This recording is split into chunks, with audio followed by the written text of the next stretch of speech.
Plane किया है कि एक चिड़िया जिसको सोने का पिंजरा और चांदी की कटोरी का लालच दे रहा है, लेकिन उसके बाद भी चिड़िया अपनी आजादी को चुनती है। उसको सोने का पिंजरा और चांदी की कटोरी नहीं भाती। आइए सुनते हैं बच्चों से एक पोयम। उस दिन उस चिड़िया को मैंने सोने का पिंजरा दिखलाया, चांदी की प्याली में रखकर दूध मलाई से ललचाया। चिड़िया रानी नील छोड़कर सोने के पिंजरे में आओ, मत भटको दाने दाने को आओ दूध मलाई खाओ। चिड़िया ने उस ओर नहीं पल भर को भी आंख उठाई, किसी लोभ लालच में आकर डिगी वह उड़ने ललचाई। बोली अपना तिनका चुनकर बना घोंसला ही अच्छा है, फोन में उड़कर बन से खाने चुगलाना ही अच्छा है।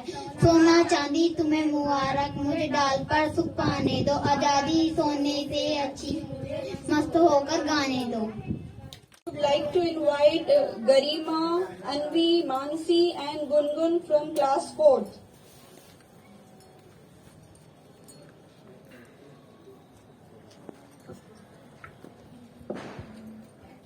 These girls are presenting a song तेरी मेरी गल्ला होगी मशहूर।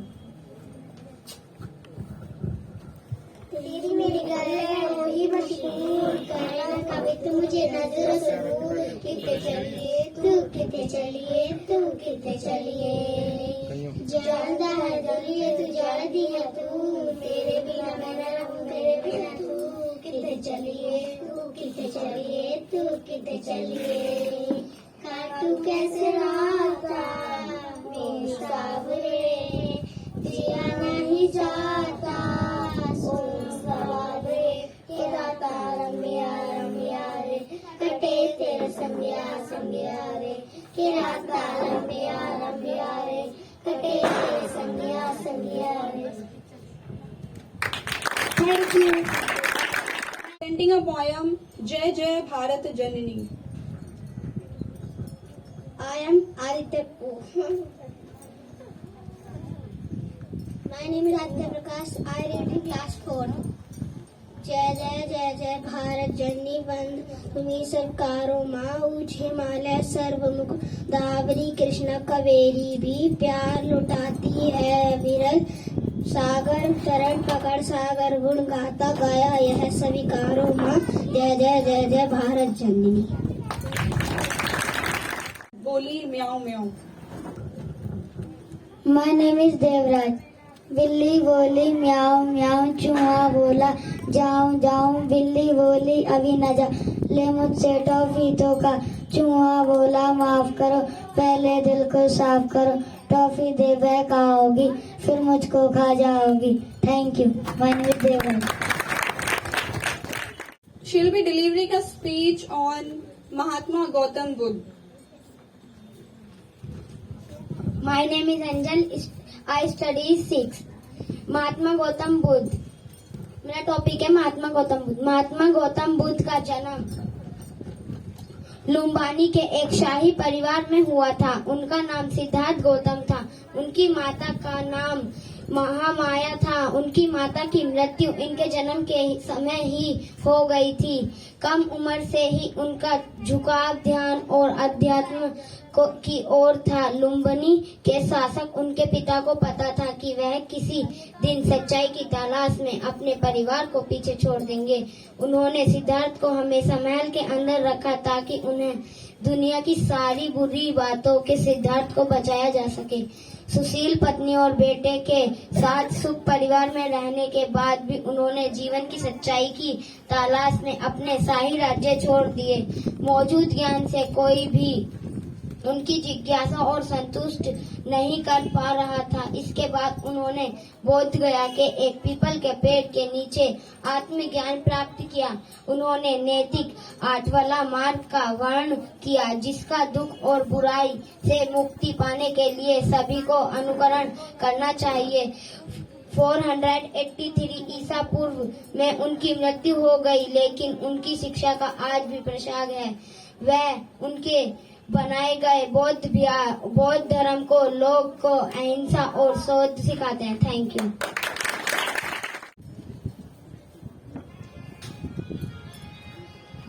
कहती है बैठी तू मेरे रूबरू, तुझको देखूं इबादत करता रहूं।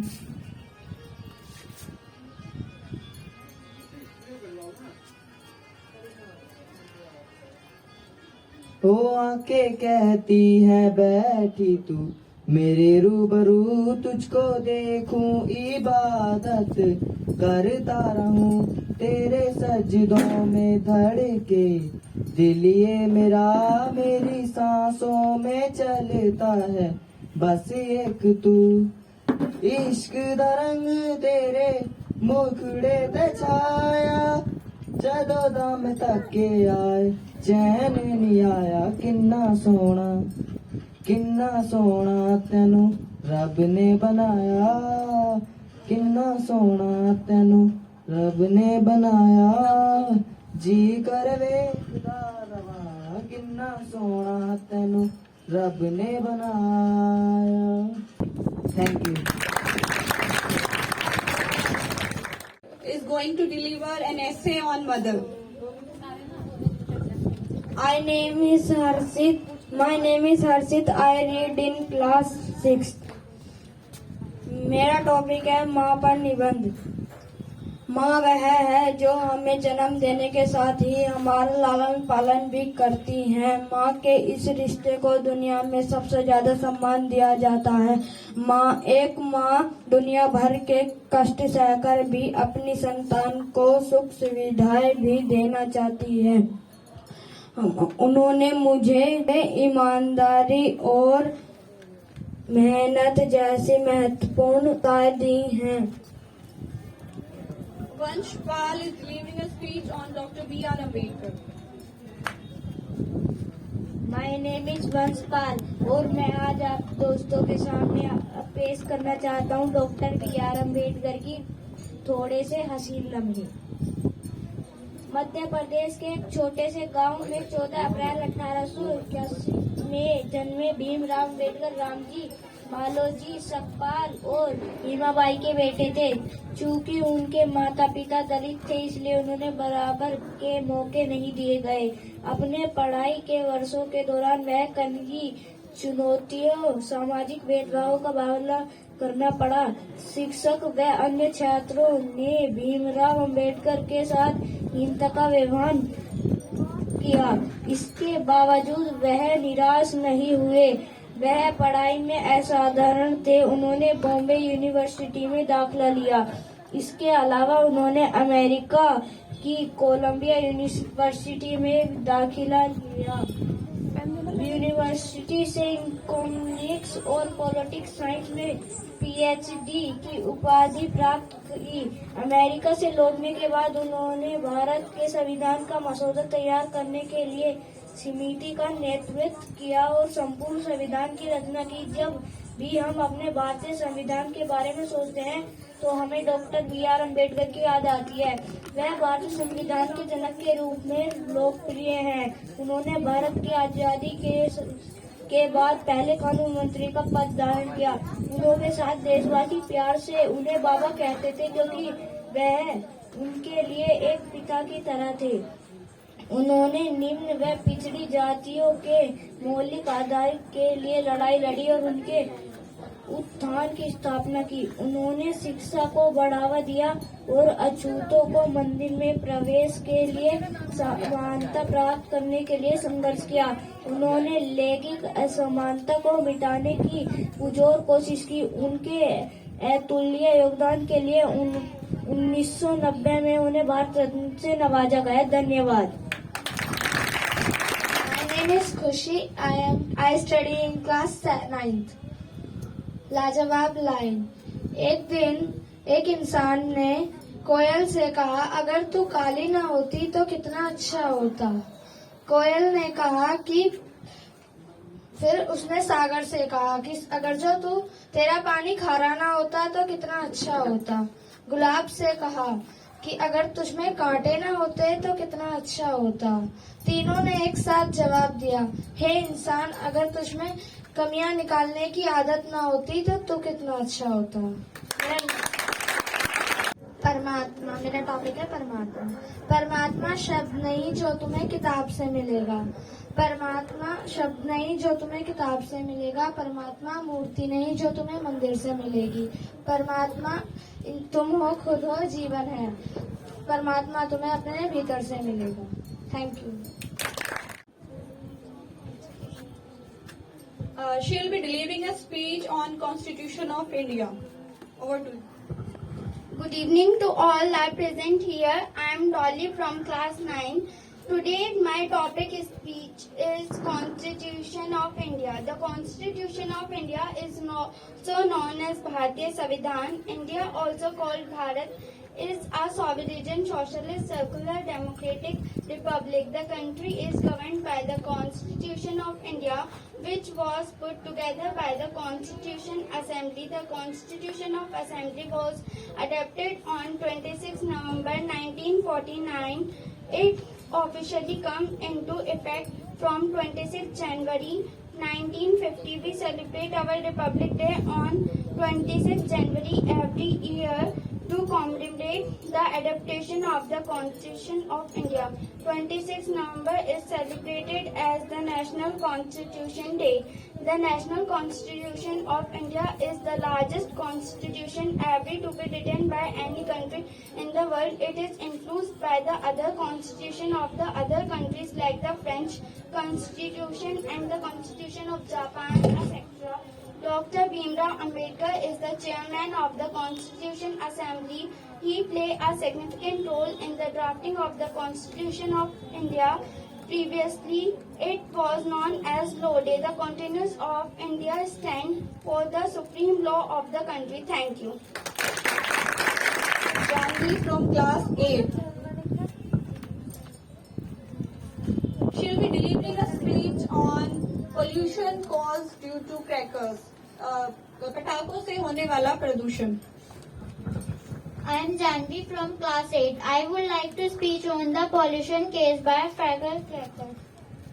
हर किसी को पटाखे द्वारा उत्पादित असाधारण रंग और आकार पसंद है। यही कारण है कि इसे अक्सर त्योहारों, प्रदर्शनियों और विवाह जैसे कार्यों में उपयोग किया जाता है।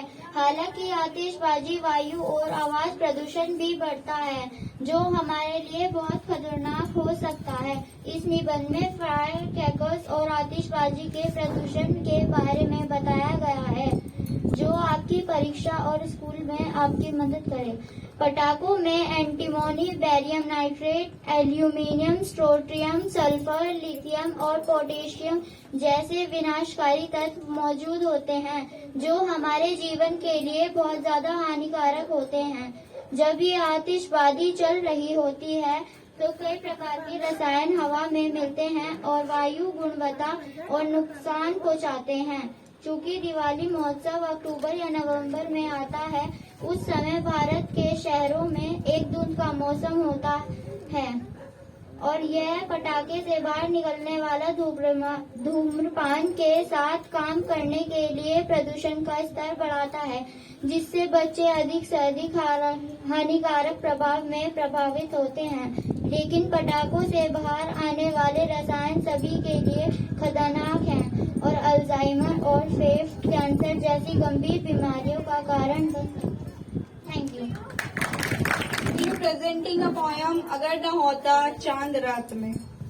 अगर न होता चांद रात में हमें दिशा दिखाता कौन। अगर न होता सूरज दिन को सोना सा चमकाता कौन। अगर न होते पर्वत मीठे जग की प्यास बुझाता कौन। अगर न होते निर्मल नदियाँ झरना बला बलाता कौन। Good evening to everyone. Today I am Dev from class 10 speaking here a speech for about topic on cell phone. Mobile phone have changed the way people communication. Everywhere see people talking over phone while on the road. For many people's life around the revolves mobile phone. The advantage is you can keep in touch with phone with ease. You can maintain the friendship and people can ease. You can maintain the friendship relationship. Your mobile phone are the variety of apps, distances and memories are built in the real time. It is nothing than less amazing what technology has brought about your phone. Another advantage in the sense of the security, it gives the people, for example, elderly people who alone at the home can get in touch with their children in an conversation in case of emergency.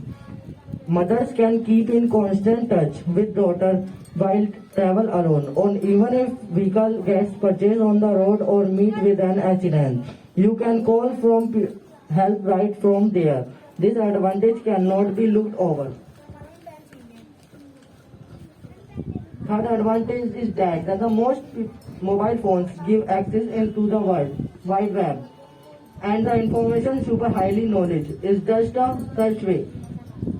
Whether it's the referring to a dictionary or looking up how to do YouTube videos or gathering information for Wikipedia, websites, blogs, and other like people find it a light way speed with the search engine with Google. Reason comprehension, if you have still to analyze the benefits of mobile phone, it includes banking, shopping, purchasing tickets, photography, music to mention the case of switching off light, in the case of sudden power out, in the sense some people say mobile are the extension of their hand. Thank you. Hema present करेंगी एक poem पापा एक तोता लाए.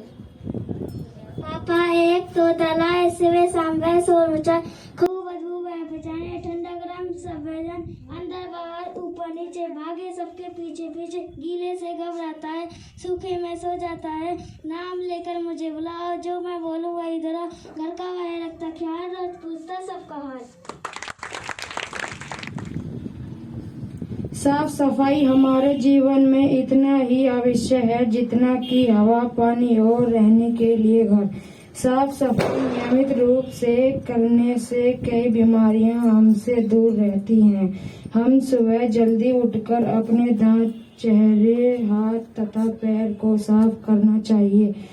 अपने आसपास साफ सफाई रखने से मच्छर और मक्खियों से भी राहत मिलती है.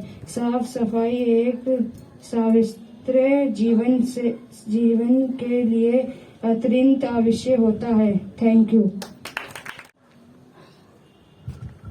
बापू तेरे कितने उपकार हम नहीं सकते उन्हें उतार देश को तूने किया था एक मानव था तू बड़ा ही ने हमारी खातिर जेल गया तो पीड़ा साली जेल गया.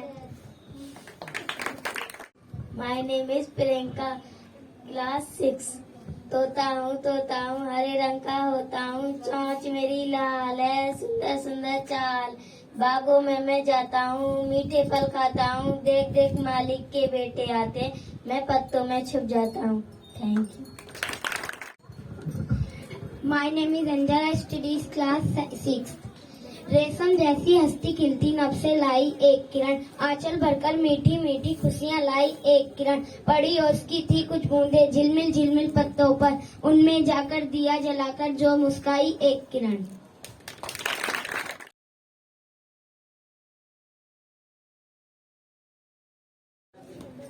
Vanshpal performed dance during the last event.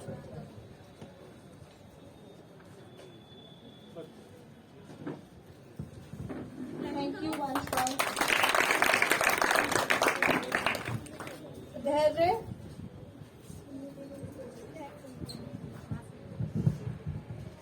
My name is Dhairya Kumar. I study in class 8.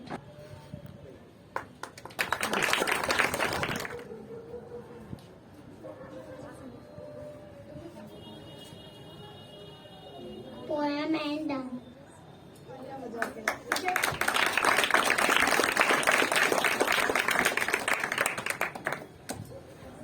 My name is Bulbul. I study in class 5th. She participated in the debate competition that held last Saturday. My name is Kesav, class 5th, social media के फायदे. My name is Angela. I study 6th in class 6. Dance.